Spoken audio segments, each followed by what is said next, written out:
भारतीय विलेजर्स, गांववासी, ग्रामीणवासी जाया करते थे अपने जानवरों के साथ, सदैव दशकों से उसको एक प्रकार से दे दिया गया है, क्योंकि उसको बफर जोन बनाया गया है। इसकी प्रकाशित न्यूज़ है आज। उसके अलावा भी जानकारी है कि उसको बफर जोन के नाम पे एक प्रकार से नो मैन्स लैंड जिसको कहते हैं करके आपने उसका अधिकार क्षेत्र कम से कम हमारे चराने वाले लोगों से, हमारे ग्रामीण लोगों से छीन लिया है। इसी इलाके में पेट्रोलिंग पॉइंट्स हैं पीपी 15, 16 और 17, और वहाँ से भी इन पेट्रोलिंग पॉइंट को पीपी कहते हैं, उनसे भी पीछे हम हटे हैं। जिस व्यक्ति ने, जिस सामूहिक लीडर ने वहाँ के कहा है, उसका नाम है कोंगचुक स्टोपग्यास। वो पूरा वहाँ का, उसको नंबरदार कहते हैं, वो नंबरदार है। गांव का नाम है फोब्रांग। ये पीपी नंबर 17 से लगभग 50-60 किलोमीटर दूर है। उसने कहा कि हम दशकों से यहाँ जाते हैं और अब हमको मालूम पड़ता है कि हम जा नहीं सकते, क्योंकि बफर जोन बन गया है, नो मैन्स लैंड बन गया है। उनके अनुसार, और कमावैश ये ऊपर नीचे थोड़ा हो सकता है, कि उनके अनुसार ये इलाका जिसमें अधिकार क्षेत्र आपने क्षति कर दी है, वो लगभग 40-41 किलोमीटर है कुगरांग वैली में। आप देखिए, हम बातचीत करते हैं आपसे हर हफ्ते, हर 1-2 हफ्ते में। आपको प्रधानमंत्री जी बोलते हैं कि कभी ऐसा नहीं हुआ, 1 इंच नहीं हमारी छाती के ऊपर नहीं रख सकते, हम ये करेंगे वो करेंगे।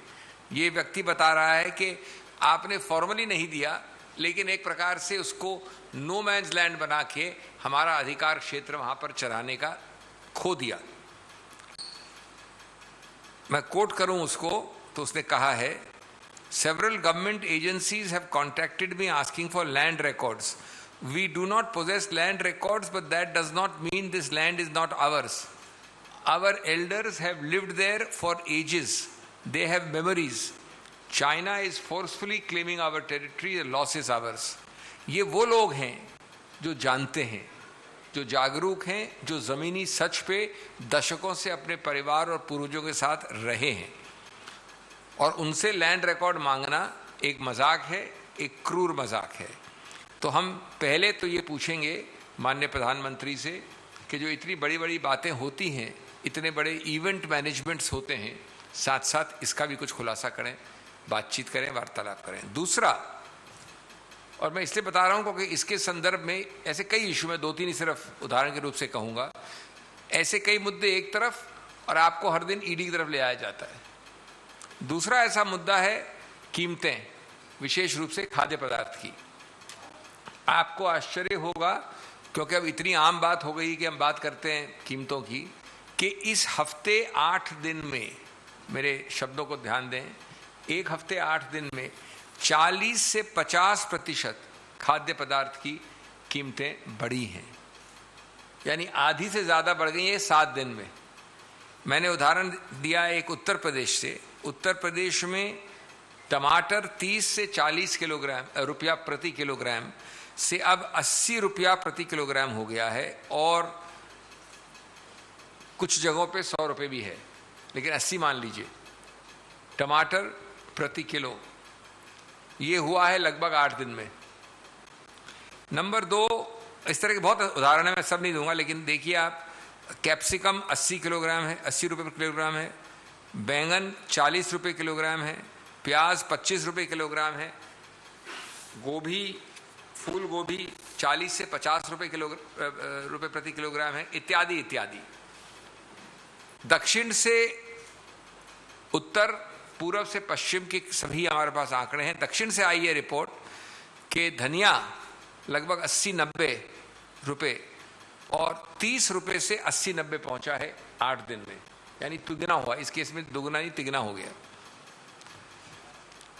इसके साथ साथ आर्थिक दृष्टि से फैक्ट्री आउटपुट गिर रहा है, 4 महीने का लोएस्ट हो गया है। एक तरफ कीमतें बढ़ रही हैं, दूसरी तरफ फैक्ट्री का उत्पादन घट रहा है। कंज्यूमर प्राइस इंडेक्स का जो फिगर है वो 6.7 से 7% हो गया है, और कुछ करीब 8-9 महीने पहले 5.3 था सिर्फ। ये चावल का उत्पादन 6 से 7 यानी 60 से 70 लाख टन कम हुआ है। मेरे पास उदाहरण बहुत है, मैं देना नहीं चाहता, लेकिन ये सब बातें कोई नहीं करते हैं। बात होती है ईडी की, रेड्स की, सेंट्रल विस्टा की, राष्ट्रवाद की। चीन ये करता है, लेकिन हम बात करते हैं राष्ट्रवाद की। माननीय प्रधानमंत्री जी ने बहुत हल्ले गुल्ले शोरगुल के साथ कहा था आपको कि कोविड के वक्त एमएसएमई पैकेज है, इतना बड़ा पैकेज है, व्यापक है, ये है, इत्यादि इत्यादि। आपको ये पता होना चाहिए कि कुछ ही महीनों में 16% एमएसएमई पैकेज के केसेस एनपीए बन गए हैं, यानी नॉन परफॉर्मिंग एसेट, जहां कोई रिकवरी का चांस नहीं है। 16%, 1/6। एक और उदाहरण और फिर मैं जाऊंगा अंतिम बात पे। वो उदाहरण है महिलाओं के विषय में। मैं आपको याद दिलाना चाहता हूं, माननीय प्रधानमंत्री हमेशा अपने वक्तव्यों में, अपने भाषणों में महिलाओं के बारे में बात करते हैं। उनके प्रति हमारी मानसिकता और सोच को बदलाव की मांग करते हैं। उन्होंने कहा, हाल में मैं कोट करता हूं, अनुवाद है, A distortion has crept into our conduct and we sometimes insult women. We must pledge to get rid of this behavior. अभी सच्चाई क्या है? प्रवचन और कथनी और करनी में जो फर्क होता है, एनसीआरबी डेटा है, न मेरा है ना आपका है, एनसीआरबी डेटा है। 60 लाख जो क्राइम हुए हैं 1 जनवरी और 31 दिसंबर के बीच पिछले वर्ष, उसमें से करीब 500,000, that is 5 lakh cases were crimes against women, and this is an increase of 26.35% from 2016। 1/4 से ज्यादा बढ़ोतरी है। इसमें अबडक्शन है, किडनैपिंग है, रेप है, डोमेस्टिक वायलेंस है, डाउरी डेथ है।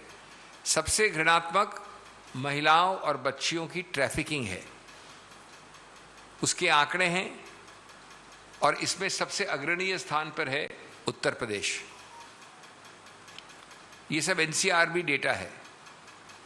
और अभी हाल में और किसी ने नहीं, प्रज्ञा ठाकुर ने येस्टरडे, कल, बीता हुआ कल, ये कहा कि कई गांव मध्य प्रदेश में ऐसे हैं जहां परिवार फीमेल चाइल्ड को, यानी बच्चियों को बेच रही है। ये उनका वक्तव्य है, हमारा नहीं है। और उन्होंने 3 गांवों का नाम लिया अपनी कॉन्स्टिट्यूएंसी में और कहा कि यहाँ लगभग ये चीज 250 और 300 बच्चियों के विषय में हुई है। तो दोस्तों, अंत में क्या इसका निष्कर्ष है? मैंने 3 उदाहरण दिए, आप लोग 3 और दे सकते हैं, और वो लोग 3 और, ऐसे 9 नहीं 90 उदाहरण हैं। लेकिन बात किसकी होती है? बात होती है कि मजाक ये है कि भाई आज क्या हुआ, आज बड़ा यूनिक दिन है, स्पेशल दिन है, आज ईडी की रेड नहीं हुई कहीं भी, आज किसी को ईडी ने छापा नहीं मारा, अरेस्ट नहीं किया। ये आपकी खबर है आजकल। आज एक बहुत व्यापक आंकड़ों वाली स्टडी रिलीज हुई है, जो सब आपने पढ़ी है।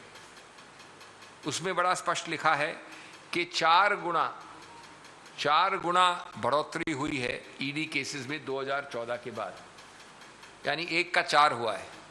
400% होता है 4 गुना। और उस 4 गुना में से 2014 के बाद 95% प्रतिपक्ष और विपक्ष हैं। इस देश में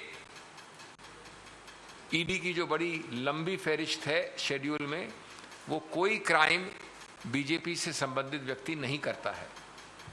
इस देश में पीएमएलए एक्ट की जो बड़ी लंबी चौड़ी फहरिस्त है, वो सभी घिनौने क्राइम आप और हम करते हैं जब तक हम बीजेपी से नहीं जुड़े होते हैं।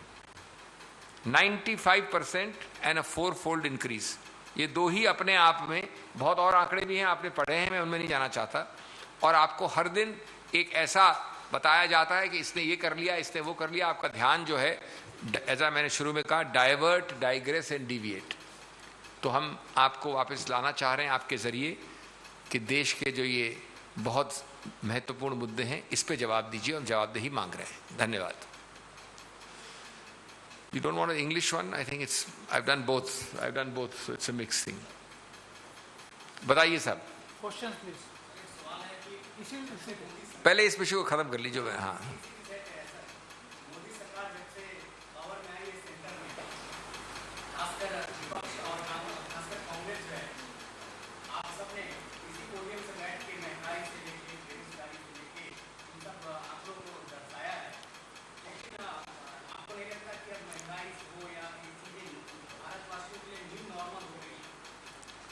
मैं आपसे बहुत हद तक सहमत हूं। और कितनी घिनौनी बात है कि रेप, अबडक्शन, महंगाई, खाद्य पदार्थ नहीं मिलना न्यू नॉर्मल है। ये न्यू इंडिया है या न्यू नॉर्मल है, ये आप निर्णय करें। आप वाजिब कह रहे हैं, आप पूरी तरह से कोई गलत नहीं है, लेकिन ये कितनी घृणात्मक, कितनी दयनीय स्थिति है कि हम, और ये बात सही है, जितना आप ज्यादा गलत काम बढ़ाते रहेंगे वो न्यू नॉर्मल बनेगा। बट न्यू नॉर्मल नॉर्मल होता है क्या? न्यू नॉर्मल नॉर्मल नहीं होता है, वो अपवाद है, अपवाद रहेगा। और हमारा काम, हमारी जिम्मेवारी है कि आपके जरिए बताना कि कितना घोर अपवाद होना चाहिए, लेकिन वो न्यू नॉर्मल हो गया है।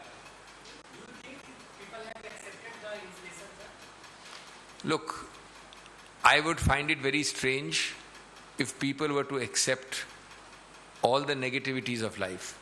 But please do not mistake the lack of a response, the lack of a outcry to be acceptance. That is a fundamental mistake. There is huge simmering discontent, and do not again ask me that just because elections are won near and about elections on 100 reasons, but that will not deter us from telling the people of India the kind of new normal, as you put it, has been created in terms of the three themes at least I touched upon today. Not only महंगाई, crimes against women, national security. जी, और कोई प्रश्न? हाँ, कहाँ है? हाँ,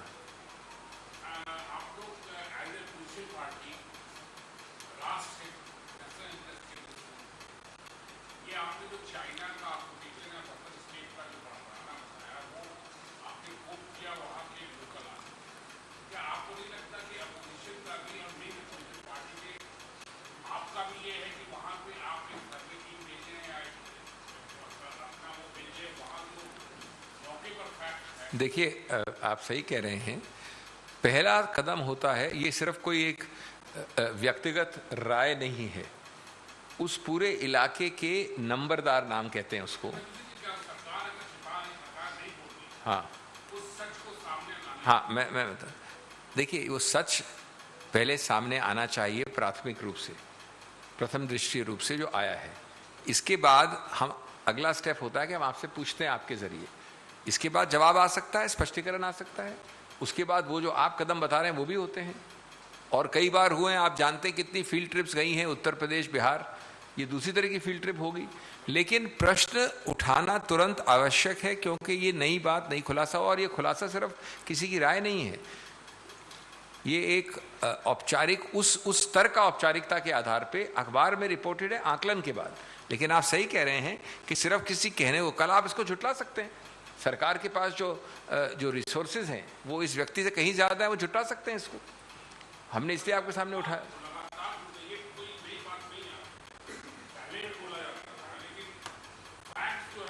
नहीं, facts देखिए, फैक्ट्स आए हैं ना, इसने आपको पूरा एरिया बताया है, वैली बताई है, नाम बताया है, अब आएंगे फैक्ट्स, और जैसे काम टाइम निकलेगा।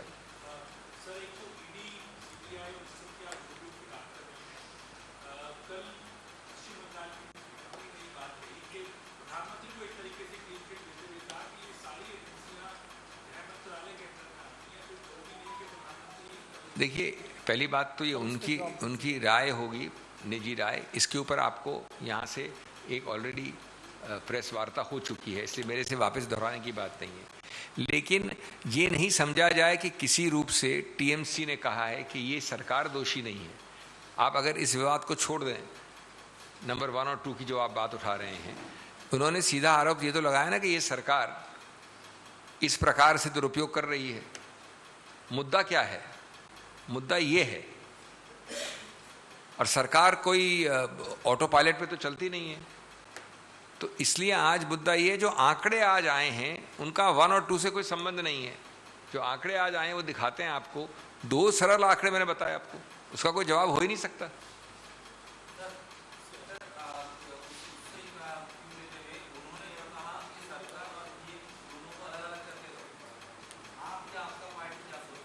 नहीं, हमने तो कल इससे पूरा बात पे आपसे पूरी प्रेस कॉन्फ्रेंस करके की है। कल एक दिन हुआ है, कल हुई, परसों ही, कल हुई थी, कल ही हुई है। वो हर दिन थोड़ी बदलेगा हमारा मत उसके ऊपर।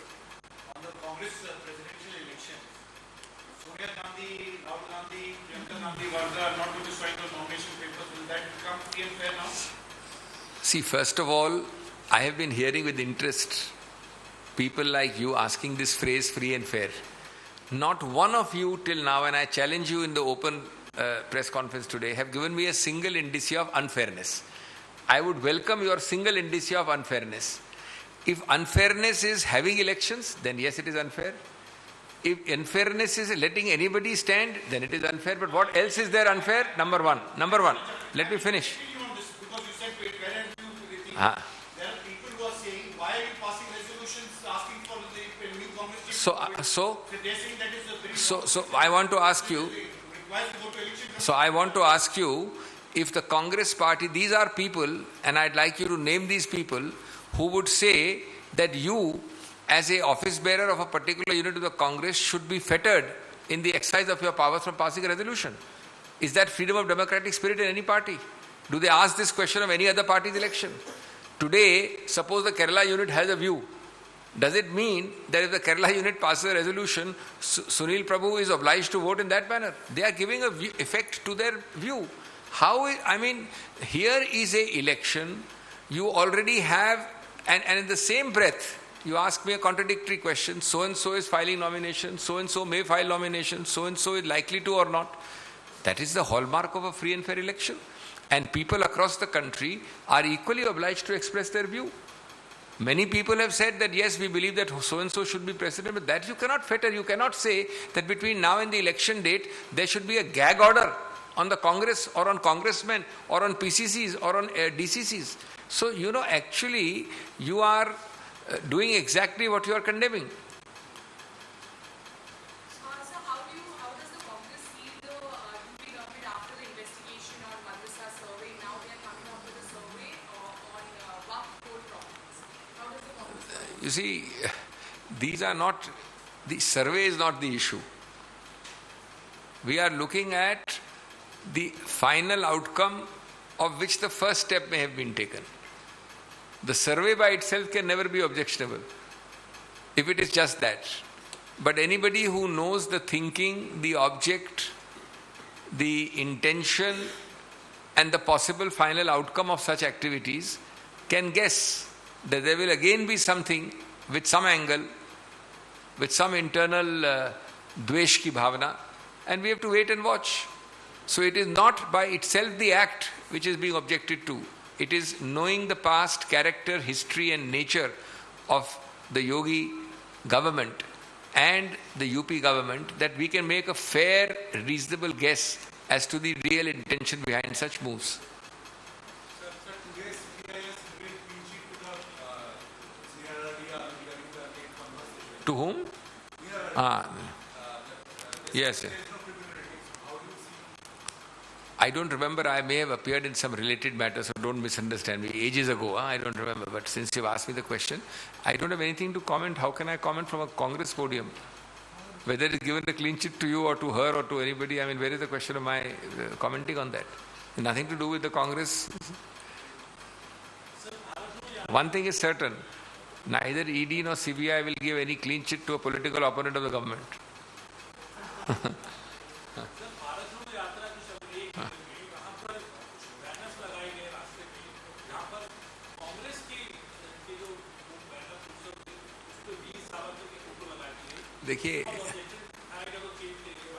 देखिए, हर अभियान में भारत जैसे विशाल देश में इतने बड़े समूह में हर प्रकार के लोग मिसचिफ करना जानते हैं और मिसचिफ करेंगे, करते रहेंगे। ये कोई नई बात नहीं है। हम इसके लिए तैयार हैं।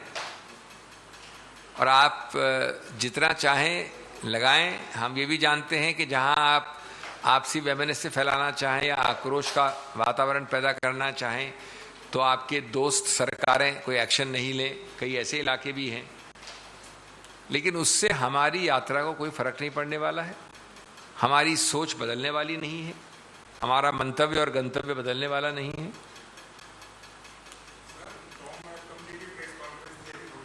किसकी? किनकी? मैं समझा। हाँ, अच्छा, हाँ।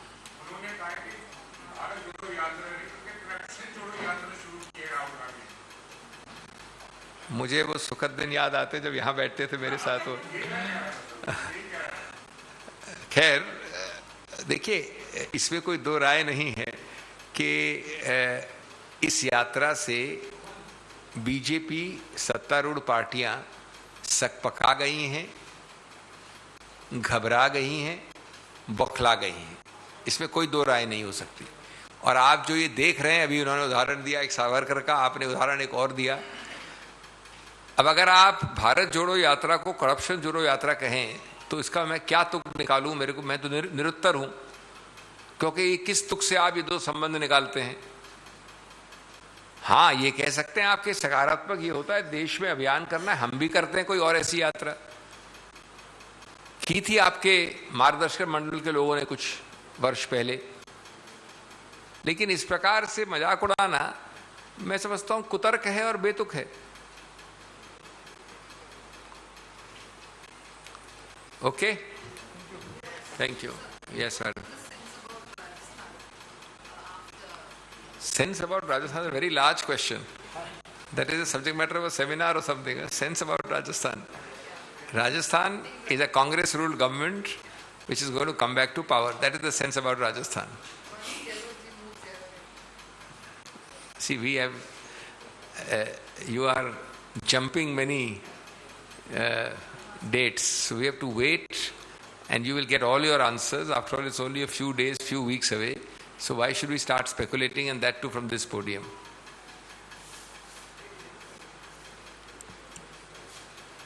Thank you.